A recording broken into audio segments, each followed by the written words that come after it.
అందరు చెప్దాం. బాలుడు లేక బాలికలు నడవలసిన త్రోవను వారికి నేర్పము.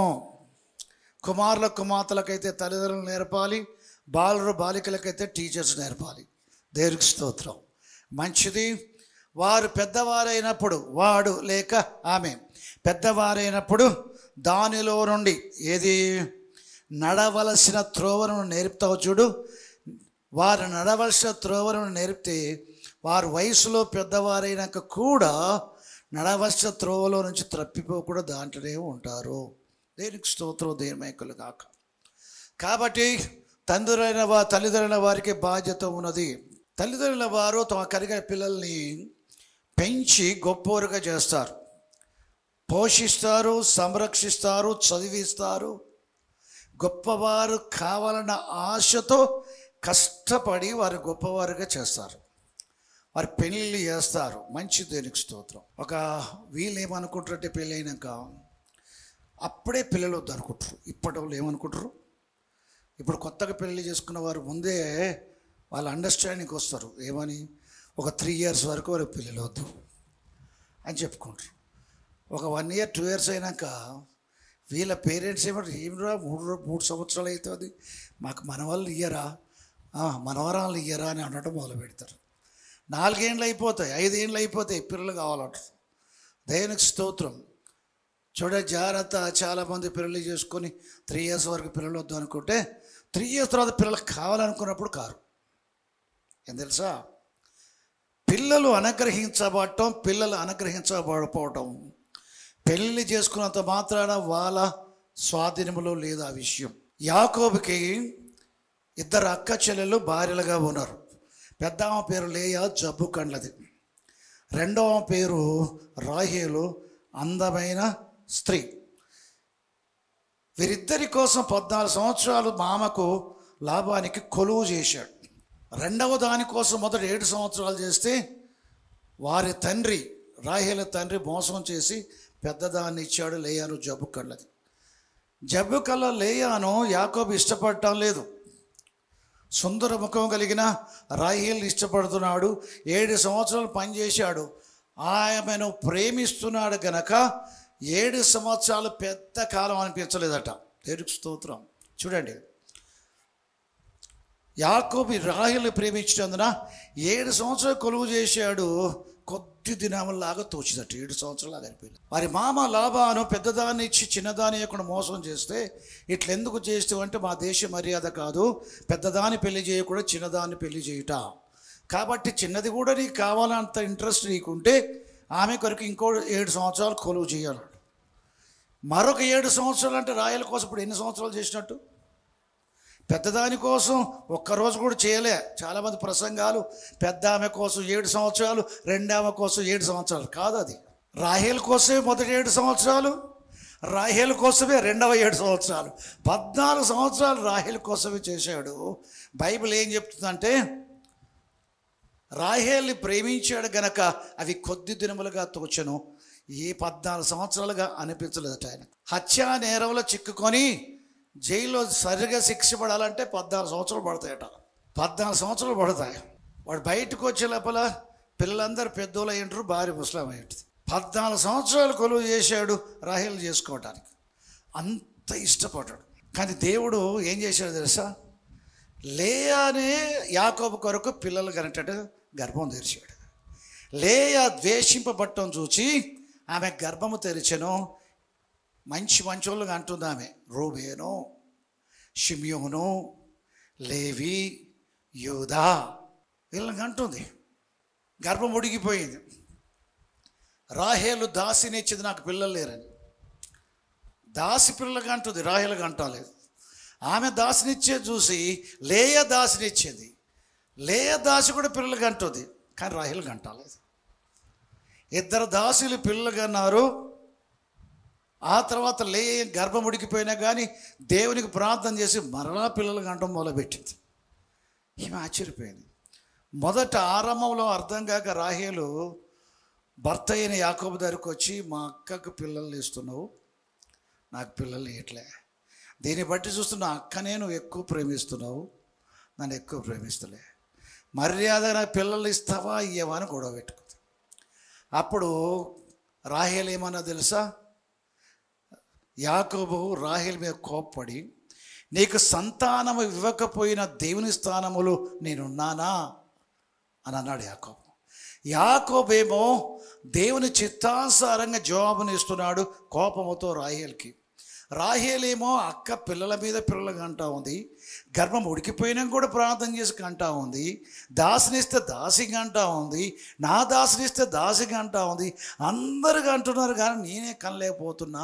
ఇక్కడ లోపం మా భర్త దగ్గరే ఉంది. చూడటానికేమో నన్నే ప్రేమించడం కనబడుతుంది కాదు, కానీ పిల్లల్ని ఇట్లా మనం వాడు గమనించాలా. నిజంగా యాకోబు ప్రేమించేది ఎక్కువగా రాహేల్నే, కానీ ప్రేమించేంత మాత్రాన, ప్రేమతో కాపురం చేసేంత మాత్రాన పిల్లలు కలగాలని రూల్ లేదు. అర్థమైందా? కాబట్టి పెళ్ళిళ్ళు చేసుకొని 3 years వరకు పిల్లలు వద్దని చెప్పేసి అండర్స్టాండింగ్తో పోతే 3 years తర్వాత 30 years ప్రార్థన చేస్తే పిల్లలు కలుగుతలేరు చాలామందికి. తర్వాత ఏం చేస్తారు? డాక్టర్ల చుట్టూ తిరుగుతారు. తర్వాత ఏం చేస్తారు? కనపడ్డ సేవకుతుడల్లో ప్రాణం చేయించుకుంటారు. పిల్లలు కావాలి, పెళ్ళిళ్ళు చేసుకున్నారు, ప్రేమతో కాపురం చేయండి. దేవుడు సంవత్సరానికి ఇస్తాడా, సంవత్సరంన్నరకి ఇస్తాడా, 2 ఏళ్ళకి ఇస్తాడా, 5 ఏళ్ళకి ఇస్తాడా, ఆయన ఇష్టం.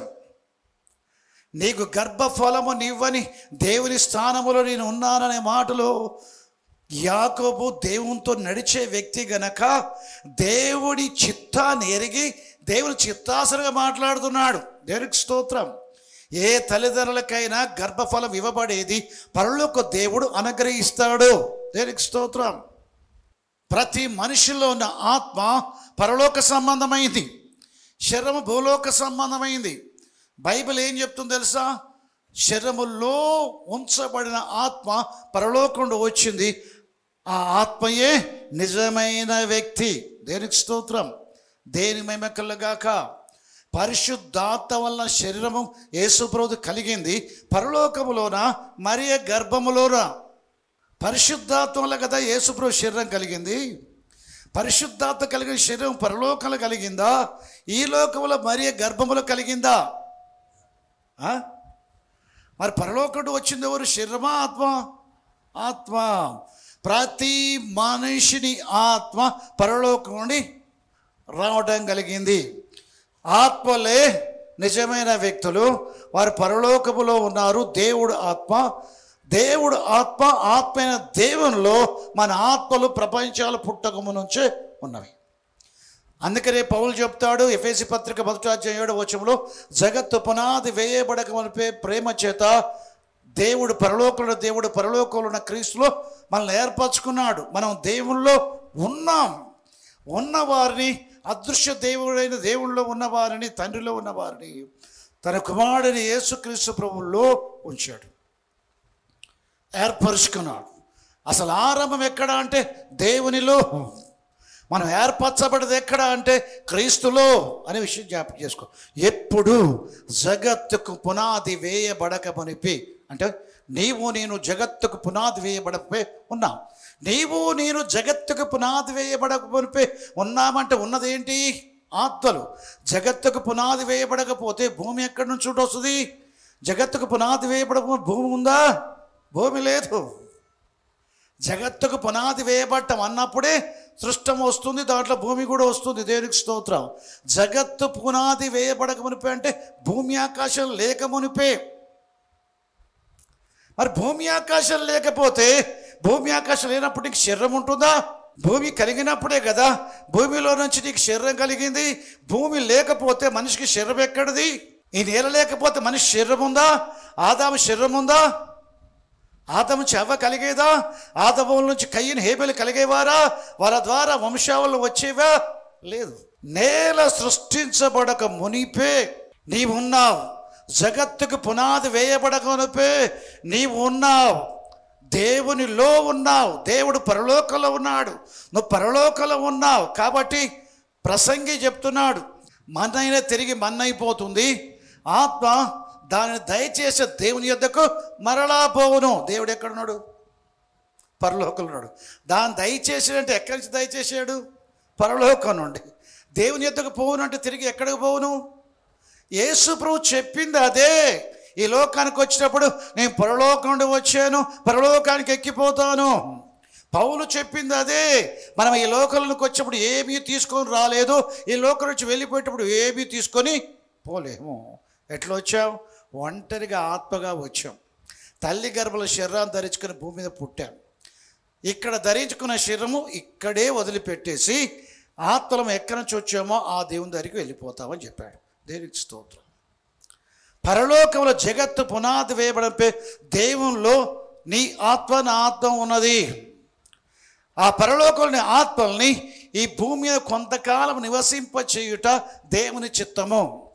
పరలోక దేవునికి పరలోకము నాకు దూరముగా సృష్టించబడి ఈ భూమి మీద నరుడు కొంతకాలం ఉండటానికి తల్లి గర్భాన ఈ ఆత్మలకు ఏం చేస్తాడంటే శరీరాన్ని ధరింపచేసి ఈ భూమి మీద పుట్టింపజేస్తాడు. అనగా తల్లిదండ్రులు స్త్రీ పురుషులకు వివాహం చేయబట్ట వల్ల వారి దాంపత్యం మందు వారు ఏం చేయబడతారు? గర్భఫలం కలుగుతుంది.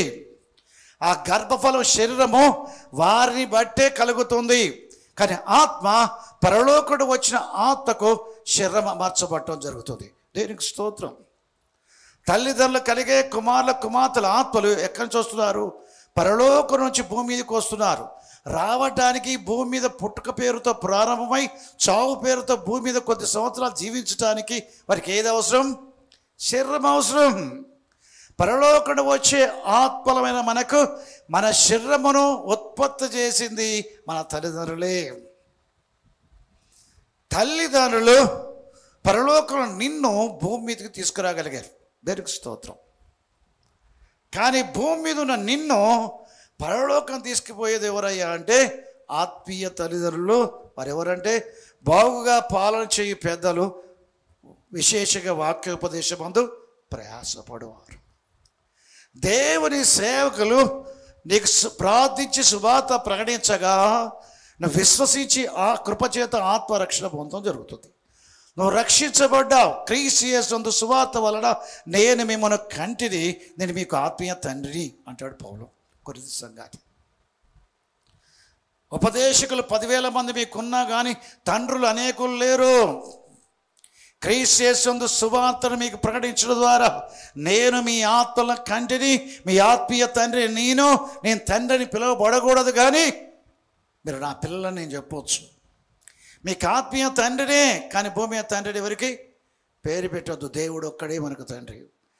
కానీ పౌలు తండ్రి కాదా కొరింథీ సంఘానికి, ఎఫెసు సంఘానికి, తెస్సలోనిక సంఘానికి, కొలస్సీ సంఘానికి, గలతీ సంఘానికి కాదా? ఆత్మీయ తండ్రే కానీ పిలువబడద్దు. దేవునికి స్తోత్రం. అభిషేకించబడ్డ విశ్వాసు క్రీస్తులే కానీ క్రీస్తుని పిలువబడవద్దు. ఒక్కడే క్రీస్తు. సంఘ నాయకులు గురువులే కానీ గురువులను పిలవడవద్దు. ఒక్కడే గురువు క్రీస్తు. యేసు ప్రభు అన్నీ నేర్పించాడు. కానీ మెయిన్ చర్చస్ ఏం చేశాయంటే గురువుల గారు అనాల, బిషప్ను పట్టుకో తండ్రి గారు అనాల, బిషప్ గారి భార్యను తల్లి గారు అనాల. కొన్ని డినామినేషన్లో వీళ్ళంతా దేవుని మహిమ దొంగిలించేవారు. అందరికంటే పౌలు ఎక్కువ అనబడటానికి అవకాశం ఉంది. ఎవరితోటి కూడా తండ్రిని పిలవబడటం జరగలేదు. మీరు నా పిల్లలు అని యేసు ప్రభువు చెప్పాడు. పిల్లలారా అని మాట్లాడాడు. అపోస్తలుడు యోహాను పిల్లలారా అని మాట్లాడాడు. అపోస్తలుడు పౌలు పిల్లలారా అని మాట్లాడాడు. కానీ ఓ నా తండ్రి అని ఎవరనలే. క్రొత్త నిబంధన కాలంలో దేవుని స్తోత్రం, దేవుని వెంకలుగాక.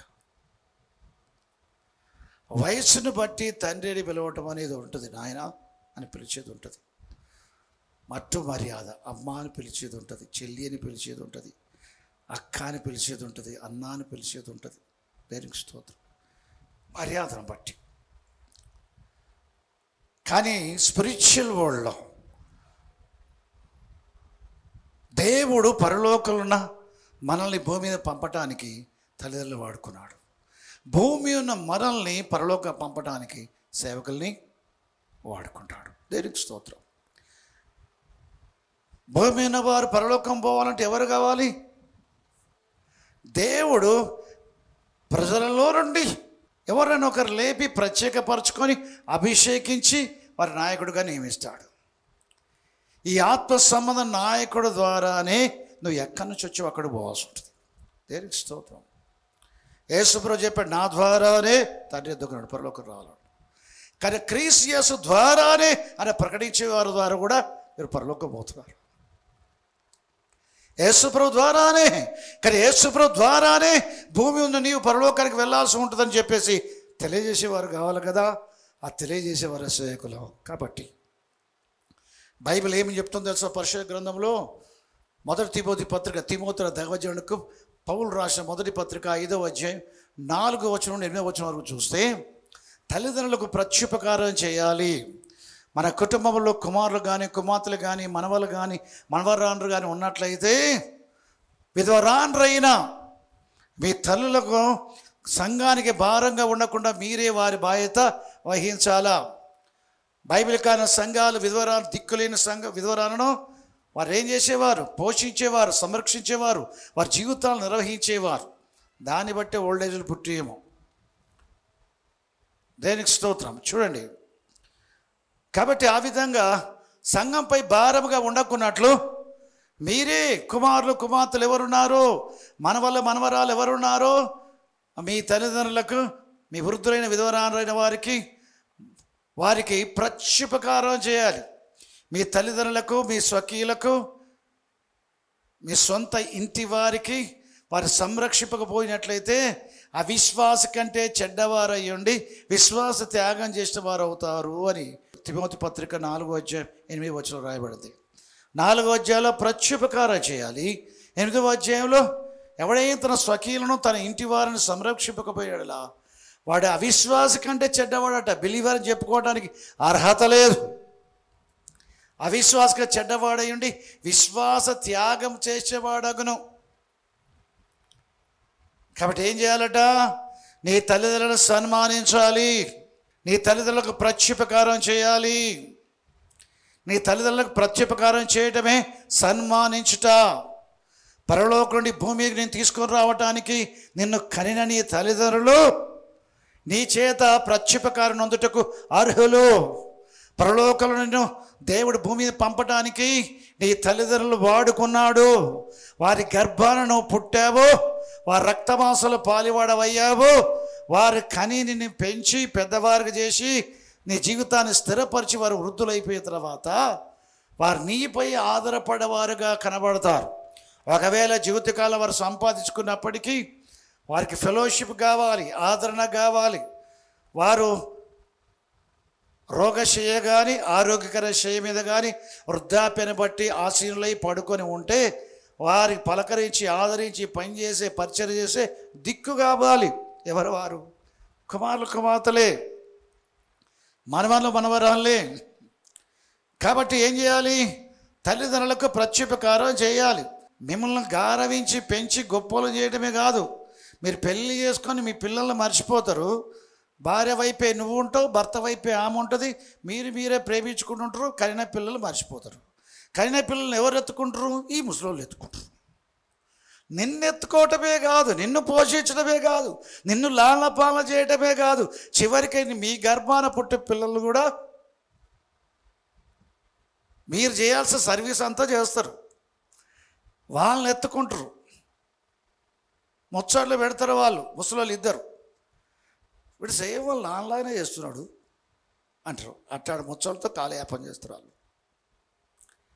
ఈ పిల్ల అయితే మొత్తం వాళ్ళ అమ్మలాగానే ఉంది, గయ్యాలి అంటారు. చెప్పిన మాట వినకపోతే ముసలోళ్ళు కూడా వాళ్ళ మీద కామెంట్ చేస్తారు. మరి ఉట్టికనే ఉంటుందా? ఉట్టికనే ఎత్తుకుంటారా? టైంపాస్ ఎట్లా కావాలి? దేవుని స్తోత్రం. కాబట్టి మన వల్ల కూడా మనవరాళ్ళకు కూడా బాధ్యత ఉన్నది. మీ ఇంటున్న వృద్ధులకు ప్రత్యుపకారం చేయడానికి సన్మానించుట. వారి లోకానికి మిమ్మల్ని పట్టుకొచ్చారు. ఆ తర్వాత మొదటి తిమోతి పత్రిక 5వ అధ్యాయం 17వ వచనంలో బాగుగా పాలన చేయి పెద్దలు అంటే ఎవరు? సంఘ నిర్వహించే కాపరులు, విశేషముగా వాక్యోపదేశమందు ప్రయాసపడువారని దేవుని వాక్యం నేర్పించటములో ప్రయాసపడువారని రెట్టింపు సన్మానమునకు అంటే తల్లిదండ్రులను సన్మానించడానికంటే మీ ఆత్మలను రక్షణ నడిపించి మీ ఆత్మసమైన జీవితానికి క్షేమాభివృద్ధి కలిగినట్లుగా ప్రార్థించి వాక్య పరిచయం చేసే నాయకులు, ఆత్మసమైన నాయకులు ఉన్నారే, వీరు రెట్టింపు సన్మానమునకు పాత్రలుగా ఎంచుడి. ఏంటి రెట్టింపు సన్మానం? తల్లిదండ్రులకు చేసే ప్రత్యుపకారానికి, మీ ఆత్మలను రక్షణ నడిపించి ఆత్మల క్షేమాది కొరకు ఉపయోగపడే వారికి రెట్టింపు ప్రత్యుపకారం చేయాలట. ఏం చేయాలా? రెట్టింపు ప్రత్యుపకారం చేయాల. తల్లిదండ్రులు భూములు, ఇండ్లు, పొలాలు సంపాదించిపోతే, విశ్వాసైన వాడి సంఘ జీవితంలో జీవిస్తే, వాడు ఆ ఇండ్లను, పొలాల్ని, భూములను, చరస్రాసులు అమ్మేసి దాని వెల తీసుకొచ్చి ఎక్కడ పెడతారు? తల్లిదండ్రుల దగ్గర కాదు. ఎక్కడ పెడుతున్నారు? అపోస్తల పాదాల కాడ పెడుతున్నారు. అప్పుడు తల్లిదండ్రులు అంటారు, ఇరికిరికిరా వస్తున్నాము, నువ్వు ఇల్లు అమ్మేసి పోతే ఎట్లయితుంది? ఒక ఇల్లు అమ్మేసి ఇంకో ఇల్లు అన్నా పెద్దగా చేస్తే మాకు సపరేట్గా మేము ఉండేటోళ్ళం కదా, ఉన్నదంతా అమ్మేసి తీసుకుపోయి అక్కడ పెడుతురు ఏంటంటే, మాకు ఎప్పుడన్నా ఇట్లా చేసిర్రా? మొత్తం ఆ పేతురికి, ఆ పౌలుకి, ఆ యోహానికి, యాకోబుకి, ఎరుసలోని ఆంధ్రకి ఎలకపోయి చేస్తారు. ఇండ్లు అమ్మేస్త్రీ, వాళ్ళు తీస్తే పాదల కాడ పెడుతుంది. పొలాలు అమ్మేస్త్రీ, భూములు అమ్మేస్త్రీ, చరాస్తురాస్తులు అమ్మేస్త్రీ, పశువులు అమ్మేశారు. చివరికి ఆ వెల తీసుకొని వాళ్ళ పాదల కాడ పెడుతారు. ఎప్పుడైనా నీ ఫస్ట్ శాలరీ నాకు ఇచ్చినావా? నీ శాలరీ నాకు ఇచ్చినావా? వాళ్ళ అమ్మ అడుగుతుంది, వాళ్ళ నాయన అడుగుతారు. మా జీతాలతో పెంచి పెద్దగా చేసినాం, చదివించడం, పెళ్ళిళ్ళు చేసినాం, అంతా చేసి మీ పిల్లలకు కూడా పెడుతున్నాం. కానీ ఎప్పుడైనా మాకు బట్టలు, మీ అమ్మకి ఎప్పుడైనా ఒక శారీ పట్టుకొచ్చారు అంటాడు. ముసలాయన అంటాడు, మీ అమ్మకి ఎప్పుడైనా పట్టుకొచ్చి క్రిస్మస్ పట్టుకొచ్చినావా అంటాడు. ఆమె అంటుంది, మీ నాయనకి ఎప్పుడైనా ఒక షూట్ తెచ్చినావా? బట్టలు పెట్టావా? కాళ్ళ చెప్పులు కొనిచ్చినావా? ఏం చేసినావు? ఇళ్ళమ్మి తీసుకుపోయి ఆ పేతురు కాళ్ళ కాడ పెడతారు. ఇళ్ళమ్మి తీసుకొని యోహాను పాదాల కాడ పెడతారు యెరూషలేము సంఘంలో. ఏంటి డిఫరెన్స్? ఏంటి? దేవునికి స్తోత్రం. డబ్బులన్నీ చర్చికి పోతున్నాయి, ఆస్తులు అమ్మేసి వెళ్ళడానికి చర్చిలు పోతున్నాయి. ఆ పాస్టర్కి ఏం పర్లేదు, జీప్ అంటే ఇచ్చేస్తారు, గోడ కడదామంటే ఇచ్చేస్తారు, మీటింగ్లు పెట్టుకుందామంటే ఇచ్చేస్తారు, ఇంకేదో కొందామంటే ఇచ్చేస్తారు, ఏదో ఏసీ అరేంజ్ చేద్దామంటే ఇచ్చేస్తారు, సౌండ్ సిస్టమ్ పాడేది కొత్తది కొనాలంటే ఇచ్చేస్తారు, ఏం చెప్తుంది ఇచ్చేస్తారు. ఇంకా మా పాస్టర్లు బెటర్. ఇంకా చాలామంది పాస్టర్లు అయితే ప్రతి ఆధారం ఇచ్చుడు ప్రసంగం తప్ప ఇంకోటి లేదు. మా పాస్టర్ బెటర్ అని పాస్టర్ గురించి, ఇచ్చే గురించి మాట్లాడతారు. కానీ బైబిల్లో అట్లా కాదు. బైబిల్ ఎట్లా చేశారు? ఉన్నదంతా ఊడ్చి తీసుకొచ్చి అపోస్తలుల కాడ పాదపెట్టారు. ఎందుకు? కారణం ఏంటి? నీ సొంత తల్లులకు ప్రత్యుపకారం చేయొద్దా? చేయాలి. నీ ఆత్మీయ తల్లిదండ్రులకు ప్రత్యుపకారం రెట్టింపు చేయాలి.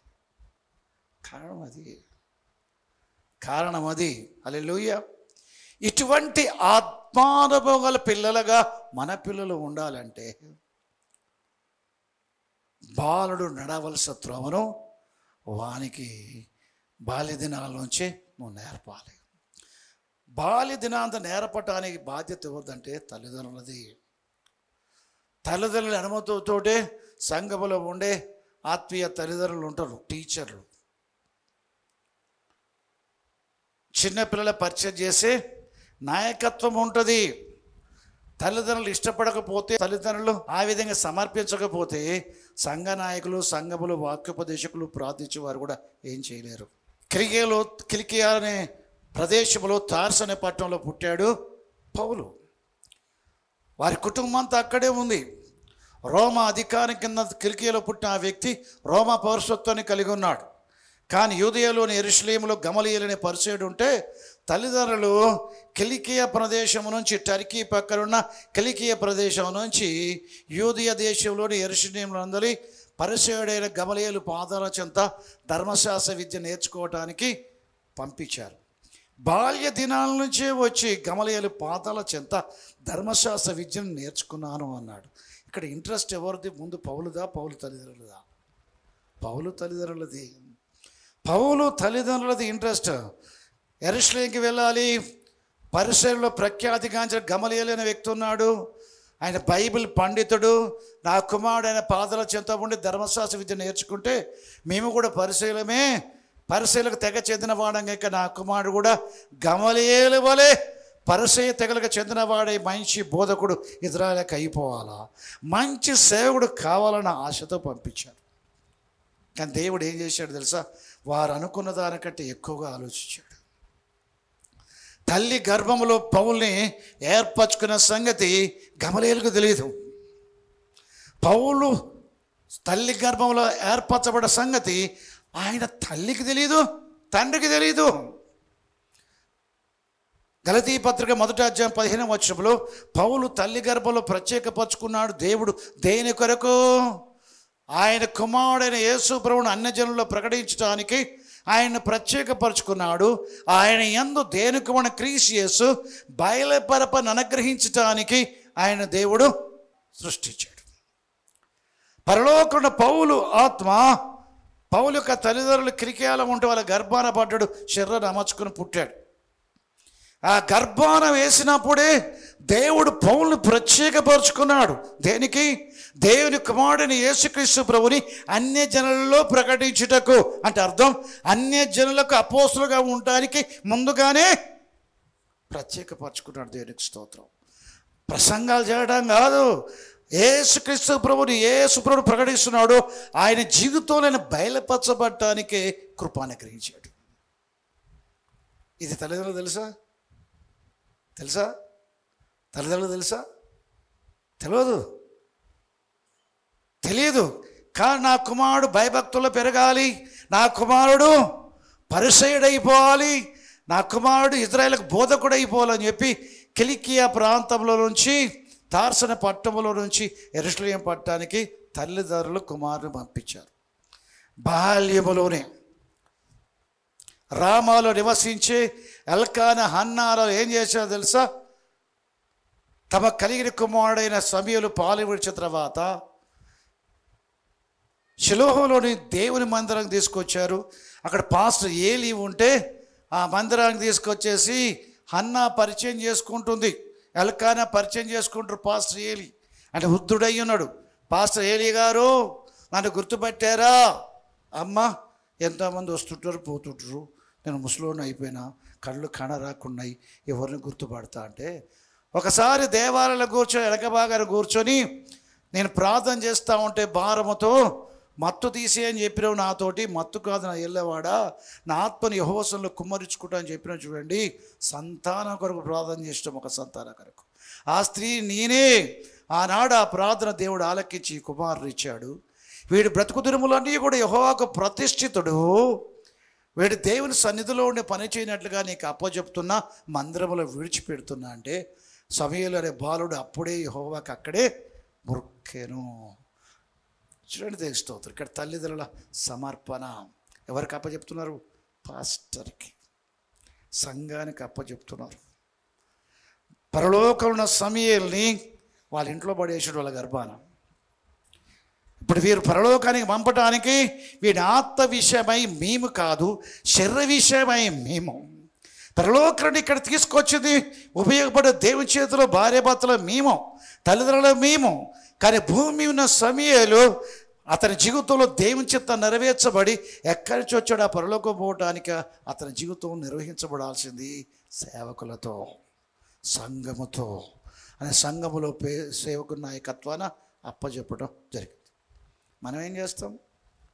పిల్లగాడు స్కూల్కి పోయో కాలేజీకి పోయి వచ్చి వాడు తినకనో శుభ్రమయ్యో కాకుండానో ఆడ బ్యాగ్ పడేసి రయ్యని చర్చి కాడికి వస్తే రాగానే అసలు ఒక 5 నిమిషాలు ఇట్లుంటాడు అంటే చర్చి ఉరుకుతాడు. ఇక మేము వద్దారా, మాతో ఉండవా, ఇంట్లో ఉండవా, ఉరుకుడేరా చర్చికి. మరి ఇంటికాడ ఉండరా, అన్నదమ్ములతో ఉండరా, తల్లిదండ్రులతో ఉండరా, ఎప్పుడు అటే పోతారా? మనం అంటాం పోనీయం చర్చి కాడికి. ఎగ్జామ్స్ నేను చదువు, చర్చి లేదు గిర్చలేదు అంట. ఎగ్జామ్స్ చదువు, బైబిల్ చదివలేదు ఏం లేదంట. ఎగ్జామ్స్ నేను చదువు, బైబిల్ స్టడీ లేదు ఏం లేదంట. ఎట్లా తల్లిదండ్రులు కోకాలను క్రిస్టియన్స్లో ఎగ్జామ్స్ ఉంటే బైబిల్ చదవడానికి ఏం లాస్? వాడు బైబిల్ చదువుతూనే ఎగ్జామ్స్ పాస్ అవుతాడు. దానియేలు, షద్రక్, మెషక్, అబేద్నెగోలు కల్దీల విద్య కంటే బైబిల్ ఎక్కువ చదివారు వాళ్ళు. బైబిల్ ఎక్కువ చదివారు కాబట్టి వాళ్ళు ఎగ్జామ్స్లో పాస్ అయ్యి మిగతా వారి కంటే 10 రెట్లు శ్రేష్ఠులు కనబడ్డారు తెలివితేటల్లో, జ్ఞానంలో. ఇది ఎప్పుడు నేర్చుకుంటారు? క్రైస్తవ తల్లిదండ్రులు పిల్లలు నేర్పుతారు. కోచింగ్ల మీద కోచింగ్లు తీసుకుంటారు. ఎందుకు కోచింగ్ల మీద కోచింగ్లు? పాస్ అయిపోవాలి. బైబిల్ చదువు, తర్వాత పుస్తకాలు పట్టుకో. ముందు బైబిల్ చదువు, తర్వాత చదువు, పాస్ అయిపోతాం. ప్రతి ఒక్కరూ చెప్తున్నా. హైదరాబాద్లో సుధీర్ బ్రదర్ ఉన్నాడు, మన చర్చికి వస్తారు కదా అప్పుడప్పుడు. 2 కుమారులు ఉన్నారు. పెద్దవాడికి 12 సంవత్సరాలు, రెండోవాడికి 10 సంవత్సరాలు. ఇద్దరిట్లో ఒక బర్త్డే వస్తే వాళ్ళు ప్రేయర్ మీటింగ్ పెట్టుకుని వాక్యం చెప్పన్నారు. సరే వస్తలే అని చెప్పా. కొందరు పోయాం. దానియేలు గురించి ఆ రోజు వాక్యం చెప్పిన. దానియేలు, శద్రకు, మెషాకు, ఇద్దరు అన్నదమ్ములు. నిక్కర్ల టైం వాళ్ళది. ఇప్పుడు ప్యాంట్లు ఇస్తున్నారు కానీ నిక్కర్ల టైం. ఇంట్రెస్ట్గా విన్నారు. నేను అనుకున్నా మనం చేసే పోతే పెద్దోళ్ళకే అర్థం కాదు, వీళ్ళకి ఏం అర్థమైందిలే అనుకున్నా. కానీ దేవుని కృప బట్టి వాళ్ళకే అర్థమైంది. దేవుని కృప బట్టి వాళ్ళకి అర్థమైంది. వాళ్ళకి అర్థమైపోయేసి ప్రార్థన చేపిస్తే, పాపక్షాపన రక్షణ గురించి ప్రార్థన చేపిస్తే ఇద్దరు ప్రార్థన చేశారు. అంతేగాని ఇంకా వాళ్ళ గురించి నేను అడగలే. కొద్ది రోజుల తర్వాత వాళ్ళు బాప్తీసం అడుగుతున్నారు. వాళ్ళ పేరెంట్స్ అడిగి బాప్తీసం తీసుకుంటామంటే బాప్తీసం గురించి మేము చెప్పలేదు, కానీ వాళ్ళే అడుగుతున్నారు. పిల్లలు బాప్తీసం తీసుకుంటారట పాస్టర్ వాళ్ళు అడిగారు. అరే వాళ్ళకి ఏం తెలుసు అని, 10 years 12 yearsలోకి ఏం తెలుస్తుంది? వాళ్ళతో మాట్లాడతలే అన్న. ఒకసారి మాట్లాడితే చక్కగా బాప్తీసం గురించి ఎందుకు పొందుకోవాలా వాళ్ళే మాట్లాడతారు. జాబ్ నాకు ఆశ్చర్యం అనిపించింది. ఇక్కడే బాప్తీసం ఇచ్చేసిన ఇద్దరికి. సాక్ష్యం కూడా చెప్పిండు పెద్ద ఆయన ఇక్కడ. దేవునికి స్తోత్రం. కానీ ఈ మధ్యలో వాళ్ళ గురించి ఆలోచించినప్పుడు పరిశుద్ధాత్ముడు ఏం చెప్పాడంటే, ఏ వ్యక్తి గురించి, ఏ దైవజీ గురించి నువ్వు వాక్యం చెప్తే వాళ్ళు పట్టబడ్డరు వారి జీవితాలు, ఆ వ్యక్తికి కలిగే కృప వాళ్ళకు ఉంటుంది. ఈరోజు వారు సామాన్యులే కానీ కొద్ది కాలానికి గొప్ప వ్యక్తులు అని చెప్పాడు వారి గురించి. హల్లెలూయా, దేవునికి స్తోత్రం అని నా జీవితాల గురించి దేవుడు చెప్పాడు. ఈరోజు నేను పరిశుద్ధ పొందిన తర్వాత next day new testament Bible పట్టుకొని నేను రోడ్ ఎంబడి పోతున్నా. ఒక పాస్టర్ ఎదురొచ్చాడు నాకు. నన్ను పలకరించి చేతిలో ఏంటిది అన్నాడు. బైబిల్ అన్నా. చిన్నగా ఉంది, న్యూ టెస్టమెంట్, గిడ్యోన్ ఇంటర్నేషనల్ వాలి, ఎర్ర కలర్ అట్ట, రెడ్ కలర్ అట్ట. బైబిల్ అంటే బైబిలా అన్నాడు. అవును బైబిల్ అన్నాడు.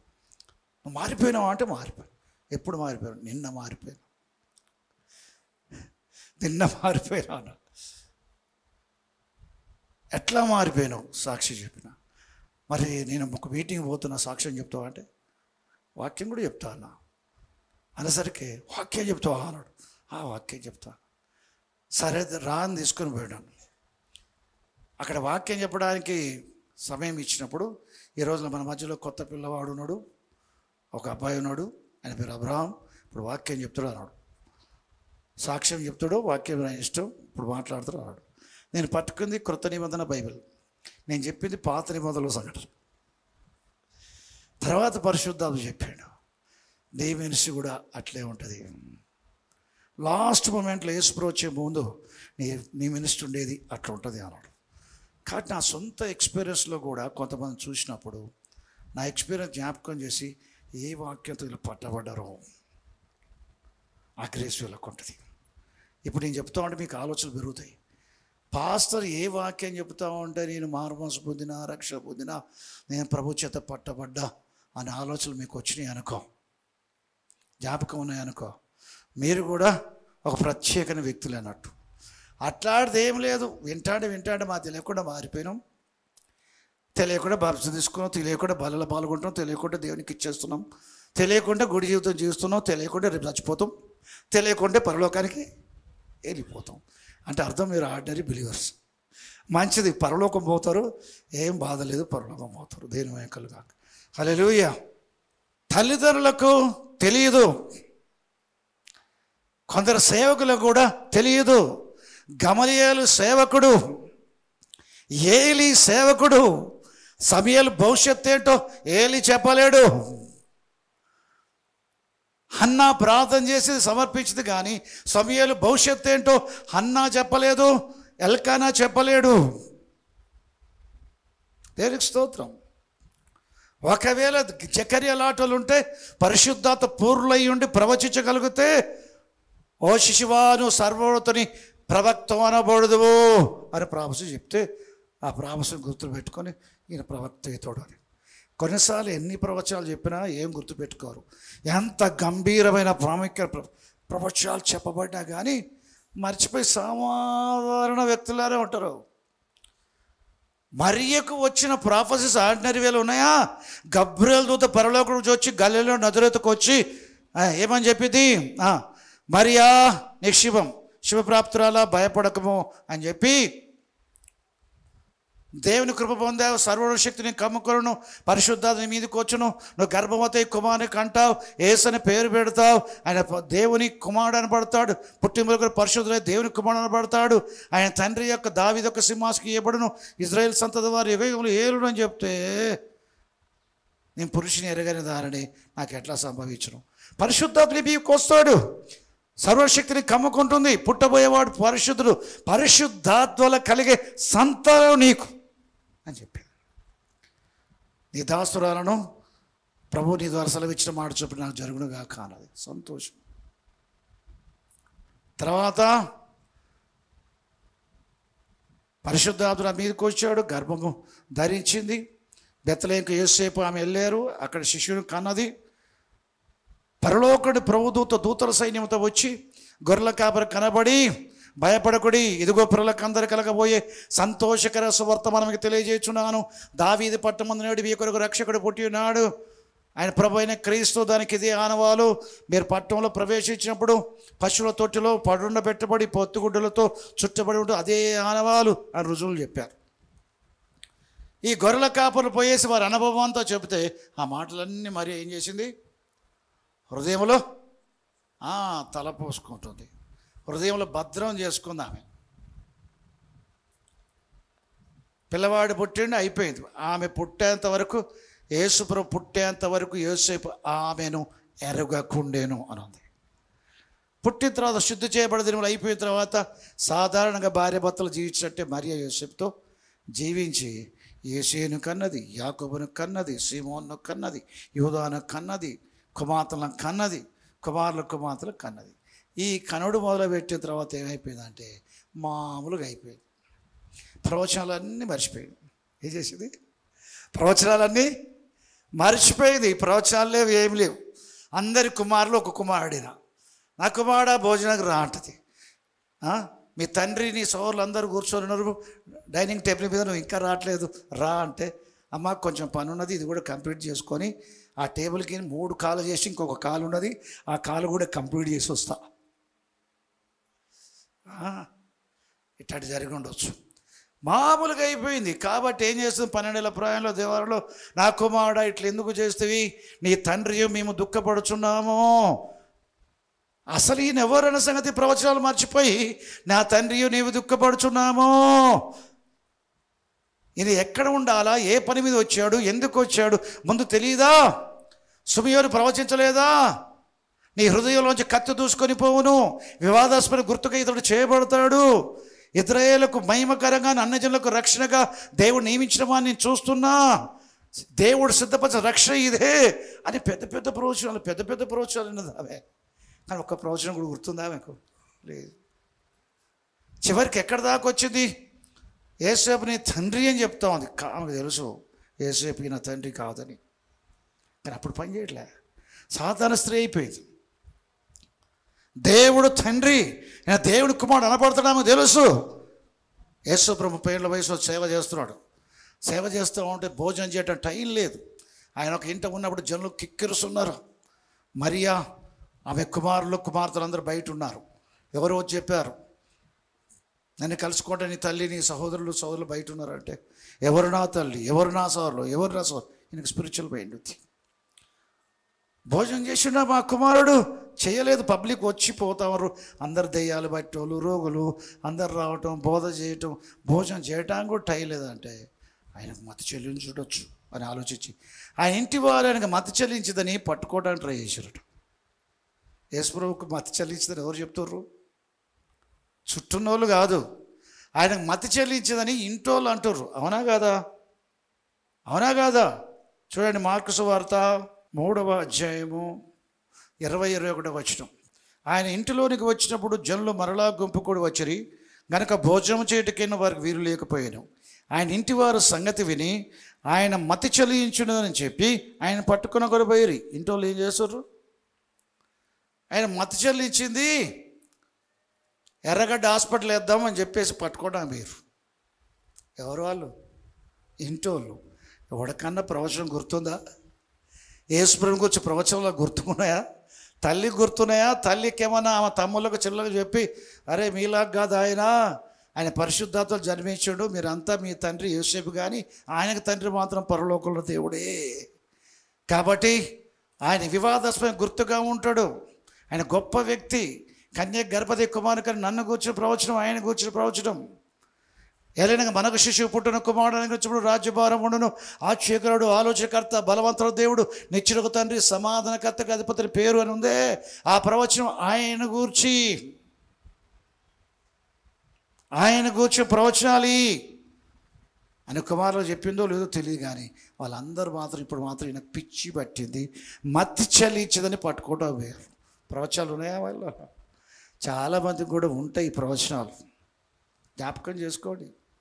ఒట్టి ప్రవచనాలు అయితే మీరు మర్చిపోతారు, దేవుడు మర్చిపోతాడు, మీరు మర్చిపోతారు, సైతాన్ జ్ఞాపకం చేస్తాడు. ఉట్టి దాంతో నువ్వు సరైన ట్రాక్లో ఉండకూడదు తప్పేయటానికి.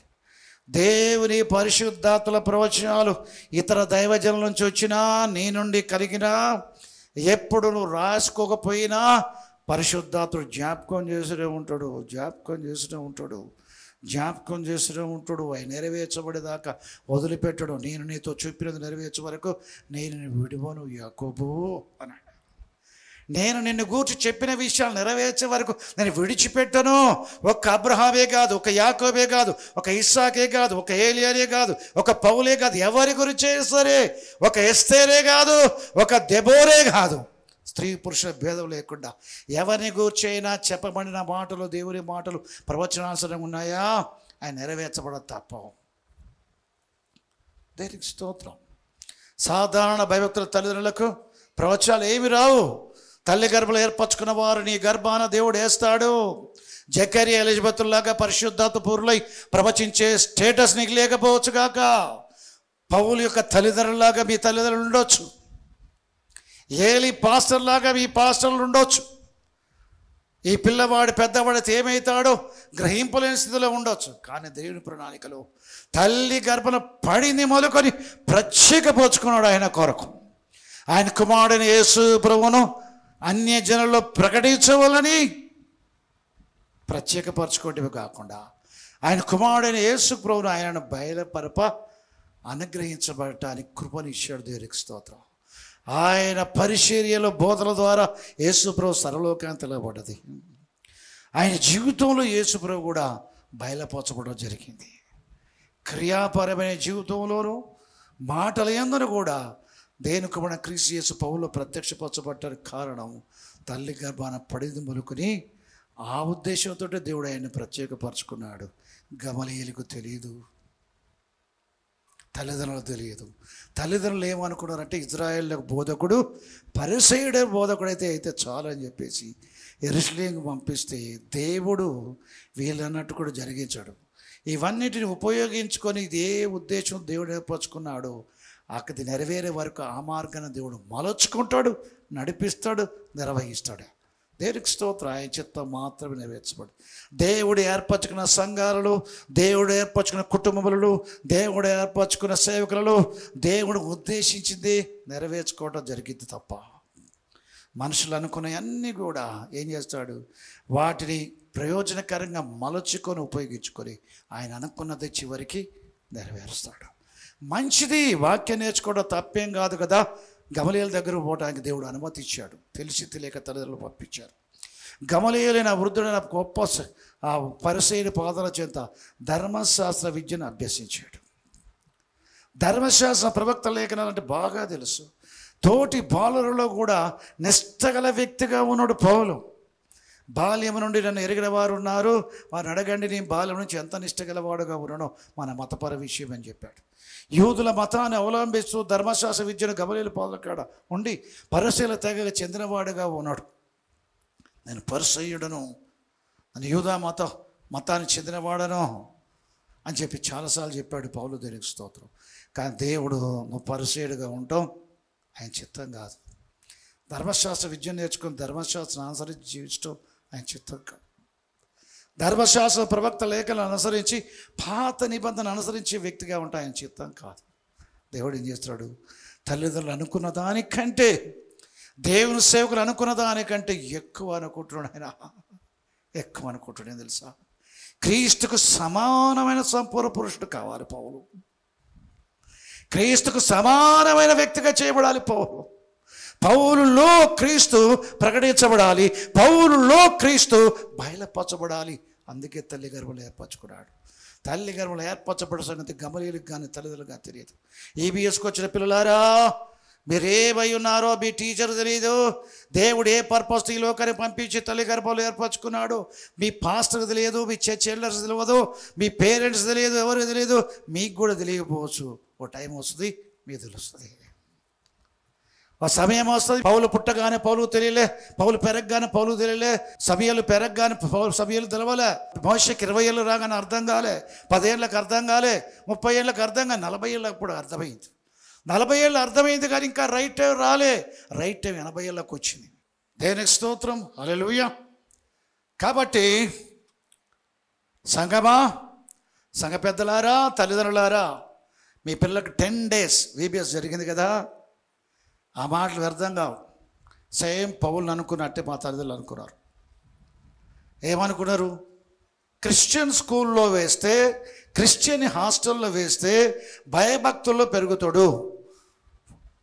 మా పెద్ద కుమారుడు మా మాట వింటలేదు, చదువుకోవట్లేదు, సరిగ్గా ఇంట్లో ఉండలేదు, స్కూల్ నుంచి సరిగ్గా ఇంటికి డైరెక్ట్ రావట్లేదు, తిరుగుబాటు చేస్తున్నాడు, తుంటలతో తిరుగుతున్నాడు. కాబట్టి తీసుకుపోయి మిషన్ స్కూల్లో వేస్తే, హాస్టల్లో వేస్తే భక్తుడైపోతాడు, భయభక్తుల వ్యక్తి అవుతాడని ఆశతోటి డోర్నకల్ స్కూల్లో హాస్టల్లో పడేస్తే ఏమైపోయింది? పౌలు గమలీల పాదకాడ పడేస్తే ఏమైంది? లేచి ప్రేమతో బోధిస్తుండా, తంతండా, ఏమైపోయాడు చెప్పండి? గమలీల పాదల చెంత ధర్మశాస్త్ర విద్య నేర్చుకున్న తర్వాత యేసు ప్రభు నామాన్ని బట్టి ప్రార్థించేవారిని తోముతున్నాడు, తంతున్నాడు, చెరబడుతున్నాడు, హింసిస్తున్నాడు, చెరసాల్లో స్త్రీ పురుషులను కనికరం లేకుండా వేస్తున్నాడు, వాళ్ళ చావులకు సమ్మతిస్తున్నాడు, చావులకు కారకుడవుతున్నాడు, సంఘాన్ని నాశనం చేయడం ప్రాణాధారంగా ఎంచుకున్నాడు అని బైబిల్ చెప్తాడు. అరే నువ్వు బైబిల్ ట్రైనింగ్ చేసినావు, నువ్వు గమలీల పోదాల చేత నువ్వు బైబిల్ నేర్చుకోండి, ప్రేమగల్లోడు కావాలి. కానీ ఇదేంది ఇది? నా పరిస్థితి అట్లే. ఇది బాగైపోతాడంటే మరి ఎక్కువ ఇంకో లెవెల్లో చెడిపోయినట్టే. తల్లిదండ్రుల దగ్గర ఉంటేనే బాగా కాలేదు, తల్లిదండ్రులు దూరంగా ఉంటే ఏం బాగవుతాం? వాళ్ళు అనుకున్నది జరగలే, కానీ దేవుడు అనుకున్నది ఒకటి ఉంది. వాళ్ళు అనుకున్న దానికంటే ఎక్కువ ఉంది, వాళ్ళు అనుకున్న దానికంటే ఎక్కువ ఉంది. దేవునికి స్తోత్రం, దేని మయకల్లో కాక. అయినా చిన్న వయసులోనే దేవుడు ఏం చేశాడు? టచ్ చేసి వదిలిపెట్టాడు. అమాయకంగా పెరిగాం గనక, అమాయక కుటుంబంలో పుట్టి అమాయకంగా పెరిగాం గనక బయట ప్రపంచం తెలవడానికి, బయట ప్రపంచం తెలవడానికి కొంతకాలం అట్లా వదిలిపెట్టాడు. లోకంలో చూసే కొంత లోకం, మనుషులు, స్వభావాలు, ప్రాంతాలు అన్నీ చూసిన తర్వాత 70s పట్టుకున్న దేవుడు కొంతకాలం దూరంగానే ఉండి 20s పట్టబడికి వెనక్కి చూడలే, ముందుకే దయంకరు పట్టి సేవ చేసుకుంటూ పోతున్నాడు. తల్లిదండ్రులు అనుకోలేదు, ఎవరు అనుకోలే, కానీ దేవుడు ఉద్దేశించేది అది. తల్లి గర్భంలో ప్రత్యేకపరుచుకుంది ఏంటంటే ఆయన సేవకునిగా ఉండాలి అనేది దేవుడి ప్రణాళికలో ఉంది. దేవునికి స్తోత్రం, దేవునికి కాక.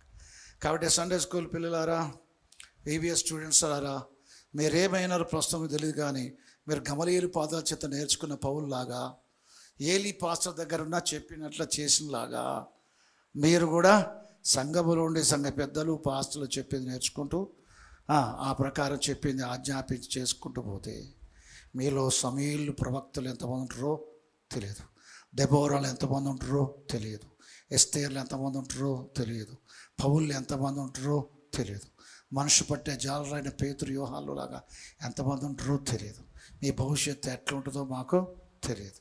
కానీ దేవుడు పౌలుకు తెలిపినట్టుగా, సమూయేలుకు తెలిపినట్టుగా డైరెక్ట్ దేవుడు దర్శించాడు సమూయేలుని. దేవుడు డైరెక్ట్ దర్శించాడు పౌల్ని. అట్లా దేవుడు డైరెక్ట్ మీ జీవితంలో పనిచేసి మీరేంటి అన్న సంగతి, మీ భవిష్యత్తు ఏంటి అన్నది మీకు తెలియజేస్తాడు. హల్లెలూయా, దేవునికి స్తోత్రం, దేవుని మహిమ గాక. తల్లిదండ్రులు ఏం చేయాలి? మీ పార్ట్ మీరు చేయాలి. అది దేవుని ఉద్దేశించిన ఉద్దేశాలకు 100% మీరు గ్రహించకపోయినా, వారు భయభక్తుల్లో ఉన్న పిల్లగా ఉండాలి, పాపము చేయకుండా పరిశుద్ధంగా జీవించాలన్న తపన తల్లిదండ్రులకు ఉండాలి. తల్లిదండ్రులు పిల్లల్ని నిర్లక్ష్యం చేయొద్దు. టీవీలో సినిమా చూస్తుంటారా, హాలిడేస్ కదా పిల్లలు చూసుకొని, పిల్లలు డేస్ అట్లున్నాయి అని అన్నావు అనుకో, నువ్వు పనికి మాల తల్లివి, పనికి మాల తండ్రి. సమ్మర్ హాలిడేస్,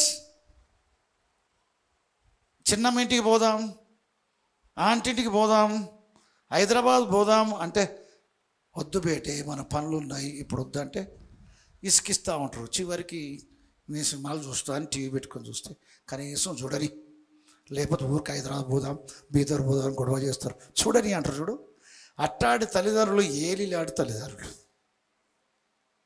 ఏలిలాడి తల్లిదండ్రులు తమ కుమారులు తమను నాశనం చేసుకుంటున్నారని తెలిసి కూడా వారు గద్దించకపోతే దైవజనుడు కూడా వచ్చి చెప్పాడు, ఏమని? దేవుడు చెప్తున్నాడు, ఈ విధంగా నీ కుమారులు ఏం చేస్తున్నారు తెలుసా, ఈ విధంగా చేస్తున్నారు. వారు ఆ విధంగా చేసి తెలిసి ఉండి కూడా వారిని గద్దించలేదు. దేవుడు చెప్పాడు, నన్ను గణపరచు వారిని గణపరుస్తాను, నన్ను తృణీకరించు వారిని తృణీకరిస్తా. నీ కుమారులను గణపరుస్తున్నావు కానీ ఏలి నన్ను గణపరచలేదు. నీ కుమారులను గణపరుస్తున్నావు, నన్ను గణపరచలేదు. నన్ను తృణీకరిస్తున్నావు, నీ కుమారుని గణపరుస్తావు. కాబట్టి మీ చెవులు గింగురు అనేటట్టుగా జరుగుతాయనే సంగతి ఆయన ఇండైరెక్ట్ చెప్పాడు. కానీ తర్వాత సమయాలు బాడిన సమయాలు క్లియర్గా చెప్పాడు. తల్లిదండ్రులు పిల్లలు చెడిపోవడం చూసి, దేవుళ్ళు లేకపోవడం చూసి ఈజీగా తీసుకుంటే ఏలిలాంటి తల్లిదండ్రులు.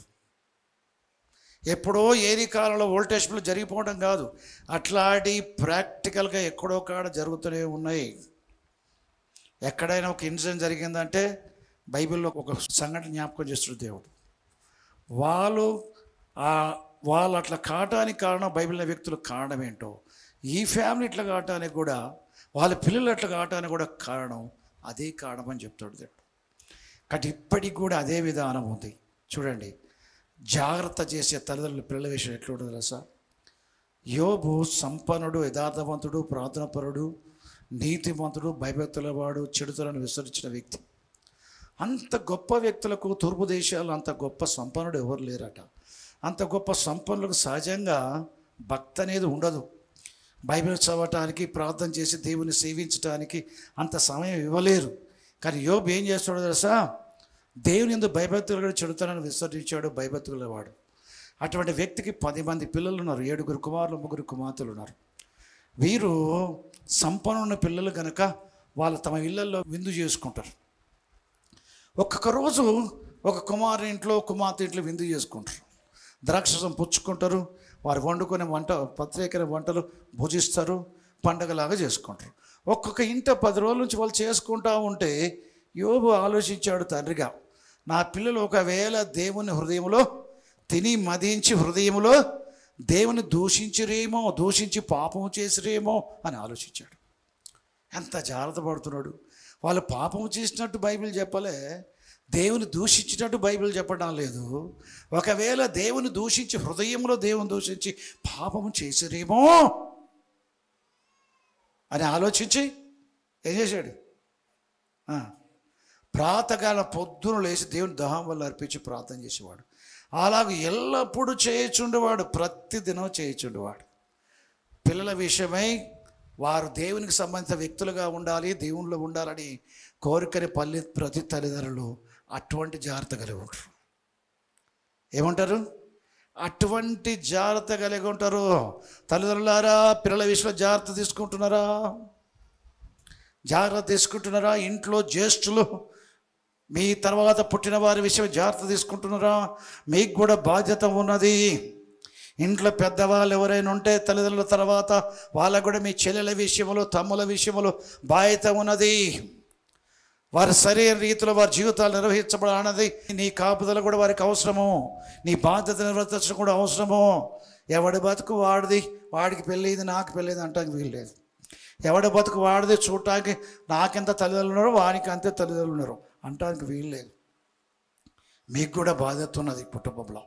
కాబట్టి దేనికి స్తోత్రం, దేని మేకలుగా ఎప్పుడు కూడా పెద్దవారు అనుకునే ప్రతి ఒక్కరు కుటుంబాల్లో తల్లిదండ్రులతో సహా మీకంటే చిన్నవారు ఎప్పుడు కూడా ప్రభువులో ఉన్నారా లేదా, వారు ప్రభువులో ఉండేటట్టుగా జాగ్రత్త చేయటం మీ బాధ్యత.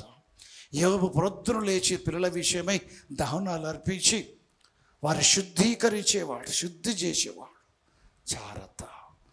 పిల్లల్ని పరీక్షించడం, పంపడమే కాదు, హాస్టల్లో పడేయటమే కాదు, హైదరాబాద్ చదువుతున్నారు పడేయటమే కాదు, వారి విషయం జాగ్రత్త వహించాల్సిన బాధ్యత తల్లిదండ్రులకు ఉన్నది. కాబట్టి ఎవరు జాగ్రత్త వహిస్తారో పిల్లల్ని, వారే ప్రభు యొక్క శిక్షలో బోధలో పేస్తారు, వారే వాళ్ళు నడవలసిన త్రోవని నేర్పుతారు. పిల్లలే పెద్దవారైనప్పుడు త్రోవను తొలగిపోరు, నిన్ను సన్మానిస్తారు. తల్లిదండ్రులైన మిమ్మల్ని సన్మానిస్తారు. వారి ఆత్మల నాయకులకి రెట్టింపు సన్మానం చేస్తారు. వారు ఎక్కడి నుంచి వచ్చారో ఆ పరలోకానికి తిరిగి వెళ్తారు. నీ బహుమానము అత్యధిక భగనం. అబ్రహామా, నీ బహుమానం అత్యధిక భగనం. గర్భఫలం ఏంటి? ఆయన ఇచ్చే బహుమానం. నీ బహుమానం అది. రేపు దేవుడు ఎక్కడుగుతాడు? ముగ్గురు కన్నావు కానీ పరలోకం పోయేటప్పుడు ఒక్కడే పోతాడు. నీ ఇంట్లో ముగ్గురు పంపించాడు కానీ నాకు తిరిగి పోయేటప్పుడు ఒక్కడే పోతాడు. కొన్నిసార్లు ముగ్గురు పోరు. నీ గర్భాన ముగ్గురు పడేసిన కదా, పరలోకం వచ్చి ముగ్గురు పంపించిన కదా నీ ఇంటికి, మరి ఒక్కడు కూడా రాలేదు. మీరు వస్తే ఎక్కడికి వస్తారు? అసలు మీ సంగతి ఏంటి? వాళ్ళు కూడా నామినల్ క్రిస్టియన్స్. పోండి వాళ్ళతో కలిసి ఆ గంగలు గలవాడి కింద ఆటడు. హల్లెలూయా. కాబట్టి మనం క్రైస్తవులం. దేవుడు జ్ఞానం కలగటానికి బైబిల్ ఇచ్చాడు, మంచిది. నేను చెప్పాలని చెప్పిన మెసేజ్ కాదు ఇది, దేవుడు ఇచ్చాడు అంతే. దేవునికి స్తోత్రం. సందర్భానికి తగినట్టుగా ఇచ్చాడు. VBSA కానీ EVSలో పాల్గొన్న పిల్లలందరినీ తల్లిదండ్రులు రెగ్యులర్గా సండే స్కూల్ కూడా పంపండి. చర్చ్కి టైం, వర్షిప్ టైంలో కింద సండే స్కూల్ ఉంటుంది. తర్వాత వాళ్ళు చర్చ్లో జాయిన్ అవుతారు. తల్లిదండ్రులారా, మీ పిల్లల్ని ప్రోత్సాహపరచండి సండే స్కూల్కి. Yearly once VBS. ఇంకా ఎక్కువ హాలిడేస్ వస్తే మధ్యలో 10 రోజులు కాకపోయినా 3 days కోసం ప్లాన్ చేయండి. మధ్య హాలిడేస్ వస్తాయి కదా, ఆ టైంలో కూడా ఒక 3 days కొరకు ప్లాన్ చేసి VBS టైప్లోనే ఆ 3 days పిల్లలు ప్రభు సన్నిధిలో ఉంటట్టుగా ఏర్పాటు చేయండి. అయ్యే పాటలు, అదే వాక్యం, అదే ప్రార్థన, అదే యాక్షన్ సాంగ్స్ నేర్పిస్తే పిల్లలు ఆ వాతావరణంలో పెరుగుతారు. నేను చెప్పగలను, నేను కూడా ఆ టైప్లో పెరిగినా. హాస్టల్ వరకే కాదు, ఇంట్లో ఉన్నప్పుడు కూడా చర్చితో అటాచ్ అయ్యి చర్చిలో కార్యక్రమాలు పాల్గొనేవాడిని. అది ఉంది, ఆ ఇంపాక్ట్ ఉంది నా మీద. దేవునికి స్తోత్రం. కాబట్టి పిల్లల్ని ఆ విధంగా మనము పంపటం అనేది చేయాలి. ప్రోత్సాహపాచ బావుడు నడుస త్రోవ నేర్పము. వారు పెద్దవాడు అయినప్పుడు వారి త్రోవ నుండి తొలగిపోరు. ప్రార్థన చేసుకుందాం. వైభాసప తండ్రి, ప్రేమాక ప్రభావం, మంచి దేవుడు, మహాదేవుడు, కుమారుడు దేవుడు అనుగ్రహించిన స్వాస్థ్యము గర్భఫలం అనేచ్చే బహుమానాన్ని బైబిల్ చెప్తుంది. నువ్వు మాకు అనుగ్రహించావు పరలోకం నుండి, తిరిగి మా ప్రభు వారు నీకు అప్పచెప్పాల్సి ఉంటుంది. హన్నాకి ఇచ్చావు కుమారుని, తిరిగి నీకు ఇచ్చింది. అదేవిధంగా ప్రతి తల్లులు వారికి ఇవ్వబడ్డ కుమారుల కుమార్తెల్ని నీ కొరకు పెంచి తిరిగి నీకు అప్పగించేవారుగా ఉండాలి ప్రభా. వారి విషయమై ప్రతి తల్లిదండ్రులు లెక్క అడుగుతావు. లెక్కలో తప్పిపోకుండా సహాయం చేయి. అనుగ్రహించి వారిని కోల్పోకుండా సహాయం చేయి. పరలోకుడిని అనుగ్రహించబడి వారి బిడ్డల్ని తిరిగి పరలోకానికి వచ్చినట్లుగా తండ్రి, నీ యందు నిర్వహించే జీవితాన్ని కలిగినట్లుగా వారి పార్ట్ తల్లిదండ్రులు వారు చేయటానికి, సేవకుల పార్ట్ వాళ్ళు సేవకులు చేయటానికి సహాయం దయచేయి. పిల్లల్ని ప్రభువా సమూయేలు వలె, మోషే వలె, యేసేపు వలె పౌలు వలె నీ సన్నిలో ఎదిగిన ప్రభా ఆ బిడ్డల పోలి వీరి భవిష్యత్తు కూడా ఉంటకు సహాయం చేయి, ఆశీర్వదించండి. యేసేపు దానియేలును ఆశీర్వదించినట్టుగా, పౌలు సమూయేలును ఆశీర్వదించినట్టుగా, దెబోరా ప్రిస్కిల్ని ఆశీర్వదించినట్టుగా ప్రభా నీ కుమారులను ఆశీర్వదించమని VBSలో ప్రయాసపడ్డ ఎల్డర్స్ని, టీచర్స్ని, నిర్వాహకుల్ని, సపోర్టర్స్ని, కాంట్రిబ్యూటర్స్ని, ప్రేయర్ చేసిన వారిని అందరినీ ఆశీర్వదించండి, వారి కుటుంబంలో ఆశీర్వదించండి. యేసుక్రీస్తు పేరిట ప్రార్థిస్తున్నాం పరమ తండ్రి. ఆమేన్.